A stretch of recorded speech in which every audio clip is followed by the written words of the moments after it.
A mist floats into the light behind a bright red cardinal, gripping its claws tightly to topping branch tips. Water hits the face. The cardinal hops from one limb to another and flies off. The water cuts, and Mate opens his eyes to a steel wall. He turns back to a guard's silhouette showing through steamed glass. Time's moving, mate. The outfit you've requested is on the bench to your left. Mate looks to his red toes squirm against the metal tub. Give you 5 minutes. The guard's shadow falls away. Mate wipes his face and slides the glass door left into the wall. He reaches for a towel and looks to his outfit folded on a bench below. Crouched in a mirror, Mate rubs dark paint in a circular motion onto his left eye. He dips his fingers into the small vial and crosses an X over his right. He stands and grabs a hat, putting it atop his head. He pulls the strap beneath his chin and adjusts the hat, positioning it on the back left area of his head. He takes a step back and pats his long red arms down his light blue overalls, with a large stitched broken heart patched on the center chest. He slides his feet into a white pair of shoes and turns to the door behind. He turns his head, checking himself head to the floor. Mate, a voice says from outside. Time to go. Mate looks forward and out the dark frame. He turns back and reaches for the dark paint, dipping his 2 fingers in, swiping them in a frown motion from cheek to cheek. He grins and then exits. Walking in front of a large guard, Mate looks to the long, narrowing hall that stretches ahead. Footsteps and echoing cheers sound through the concrete above. The cold air raises goosebumps on Mate's shoulders. You've done these sorts of things, correct? The guard nervously asks. Because this is my first, well, I think maybe the first big trial like this in our planet's history. I'm not sure though. I've always heard stories of... No, Mate says. I've never done anything like this before. Are you nervous? Mate looks ahead as they near a dark blue door with a single knob on its left. If nobody's ever done this before, nobody knows anything, Mate remarks as he gets to the door. The guard holds him and places him in cuffs. I just want you to know, I am a fan. We do believe in you, the guard says, as he moves in front of Mate. Mate takes a deep breath and straightens his shoulders. Well, this is it. Good luck, mate, the guard adds, opening the door to tall walls of blues, filling the air with shouts, screams, and boos, coming down onto the skin and into the ears of Mate. He walks alone down a narrow path with blues jammed squished on each side. Arms push in and with saliva spraying from yelling mouths as Mate slowly wobbles side to side down the thin walkway, taking in the atmosphere. A large ice-white glass-bubbled ceiling wraps the arena. A dark figure floats above outside of it. Mate's eyes look to the rows and rows of blues that fill the stands circling the court. They all look so familiar. Similar. Mate whispers to himself and looks ahead to a large marble desk looming in the distance that 8 figures sit along.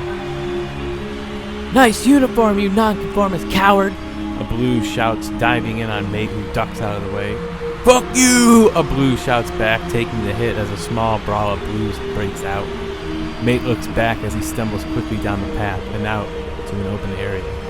"Stop the nonsense!" a booming voice shouts, as all the blues quickly look up and settle into their seats. Mate looks to his right at a table of 2 faceless suited blues. The one nods and points his arm to a table at Mate's left. "Are you ready, Mate?" the faceless blue quietly says, as Mate takes his position in defense. He looks to the many masked and cloaked elders that preside before him. The surrounding crowd now sits in silence. Mate looks as cameras are positioned in corners. He chuckles. May I be uncuffed? He asks, breaking the silence. The center elder leans forth.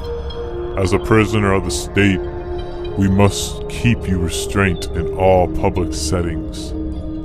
I've heard that, though I speak with my hands and arms a lot, and for me to communicate effectively and precisely, it'd be preferable if I could move freely, Mate says. Especially for the fans at home, he nods up to the cameras. I think they like my shoulders when they move. He adds, looking modestly up to the elders. They speak amongst themselves and quickly turn back. For this being a special occasion, we've decided you may be unrestrained. An elder waves a guard to Mate. Though any funny business and execution shall be attempted on spot. The guard removes the cuffs and Mate sits down in his chair. Thank you, Mate says, now looking at a notepad and pen. He slides them away and looks up. Inmate D7, before we do start this, we will say we find it very, well, frankly dumb that you would want to do such a thing. It's quite clear that you are guilty of your offenses. The prosecution team has ample evidence of your crimes. We have numbers of examples of improper expression. And, off the start, you're red. You've had a countless number of opportunities to turn blue, but here you sit before us, red. The center elder finishes. With some gunk all over your face. An elder adds, startling some laughs amongst the table. Many in the crowd giggle along as well. Silence. The center elder says. With all this said, a deal is still an option. The elder now stands. Do you wish to follow through with your request? Mate pensively looks up. I do. So be it. The prosecution may begin making their case. The center elder says, sitting back. Thank you, your elder. The faceless blue stands, walking out from the table. My partner and I, the faceless blue motions to the other faceless blue at the table, unlike the defense here at points, don't want to or enjoy taking up everyone's sweet time. The blue continues, motioning to the elders and audience. We're not here to stand out or cause a ruckus. We'd like to make this sweet, short, and simple, where we can all be in bed, sound and sleeping. The crowd around claps. An elder motions his hand down, pulling away the noise. Thank you. The faceless blue motions. So we've only brought 3 pieces of evidence that we'd like to present. It continues as the other suited blue walks around with a clicker. A screen slowly retracts down from the ceiling and displays a blue screen. In the video we're about to show, you'll see Inmate D7, or the performer, as he's also known to go by, at one of his shows. A recording of Mate on a large water stage starts as arms from the crowd jump around into the vision. At a certain moment into the song, which I guess is what you could call it, you see Inmate D7 begin to levitate quite high, along with the majority of the audience. In the video, it shows Mate intensely glow light blue and slowly float high above the audience as many of them slowly join along, connecting small bands of light to Mate's powerful glow. The crowd in the courtroom begins to ooh and ah. What's on display here is pure, dark, energetic forces from another planet. It isn't art or entertainment as he proclaims it is. It's magic. It's more than magic. Something much more beyond the realms of expression, the faceless blue says, staring to Mate. You know it too, don't you? Mate looks to the elders. Very good, the center elder says. You may continue on to your second piece. As you wish.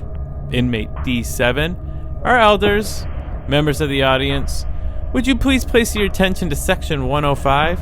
A spotlight shines onto a small area in the crowd of thin, beautiful, heavily dressed and styled blues shining in the light. This, your council, audience, Mate, the faceless blue says, looking to him. These are artists, true, real artists, clean, contained, similar, making work for blues to take in, enjoy, forget to. These wonderful and talented beings sell records. They advocate for our beautiful planet. They are the ones, our children, are meant to look up to, and our children's children will remember. The Faceless Blue says passionately, looking at all the courtroom and then to Mate. But not you, not your art or the beings you attract. Nobody should remember you. Mate shakes his head as a few distant boos come from high in the crowd, drawing the attention of the elders in prosecution. Settle, the Center Elder says. Settle. Continue. What we're displaying here is our beautiful blues over there don't break rules.